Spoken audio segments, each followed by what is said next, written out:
आखिर वही हुआ जिसका डर था। इजरायल और हमास के बीच चल रही जंग अभी खत्म नहीं हुई और इजरायल और ईरान के बीच युद्ध शुरू हो गया।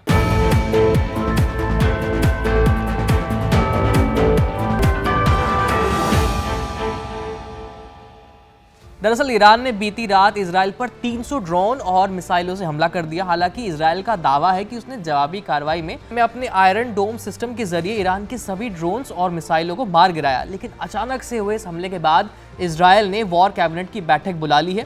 खैर, ईरान ने ताव में आकर इजरायल पर हमला तो बोल दिया, लेकिन अब उसे इजरायल के जवाबी कार्रवाई का डर सता रहा है और शायद इसी वजह से ईरान ने हमले के बाद एक बयान जारी किया है और इस बयान में ईरान ने इस हमले को यहीं पर खत्म करने की बात कही है।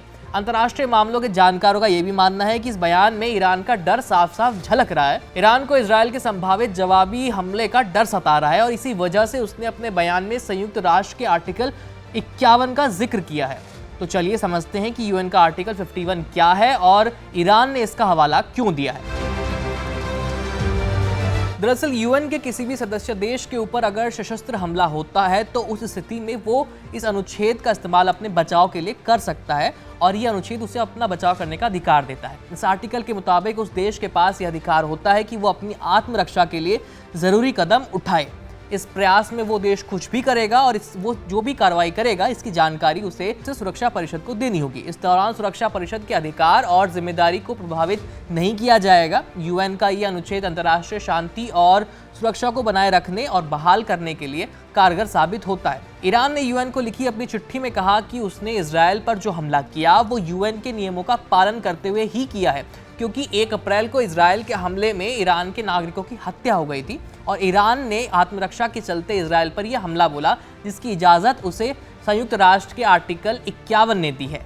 ये ईरान का कहना है। ईरान के द्वारा इजरायल पर किए गए इस हमले पर संयुक्त राष्ट्र ने भी चिंता जाहिर की है। हमले पर चिंता जताते हुए संयुक्त राष्ट्र महासचिव एंटोनियो गुटेरेस ने कहा कि ईरान के द्वारा किया गया हमला बेहद दुख की बात है। महासचिव एंटोनियो गुटेरेस ने यह भी कहा कि देश और दुनिया अब एक और युद्ध बर्दाश्त नहीं कर सकती। महासचिव गुटेरेस ने दोनों देशों से तुरंत युद्ध खत्म करने की अपील की है।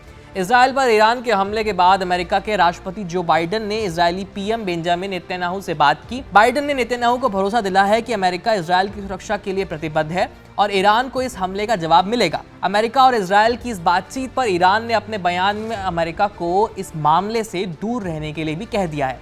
साथ ही ईरान ने यह भी कहा है कि अगर इजरायली शासन ने एक और गलती की तो ईरान की प्रतिक्रिया काफी गंभीर होगी। इसके साथ ही उसने अमेरिका को भी चेतावनी दे दी है और ये कहा है कि ये संघर्ष ईरान और इजरायल के बीच का है, इसलिए अमेरिका को इससे दूर रहना चाहिए। 1 अप्रैल को सीरिया में ईरान के वाणिज्य दूतावास पर हमला किया गया था। इस हमले में ईरान के टॉप कमांडर सहित सैन्य अधिकारियों की मौत हो गई थी, ये दावा किया गया था ईरान ने। इस हमले के लिए ईरान ने इजरायल को जिम्मेदार ठहराया, लेकिन अभी तक इस हमले पर इजरायल की तरफ से कोई प्रतिक्रिया सामने नहीं आई है। खैर, इस खबर में इतना ही। तमाम अपडेट्स के लिए देखते रहिए एबीपी लाइव। मेरा नाम है आयुष। धन्यवाद।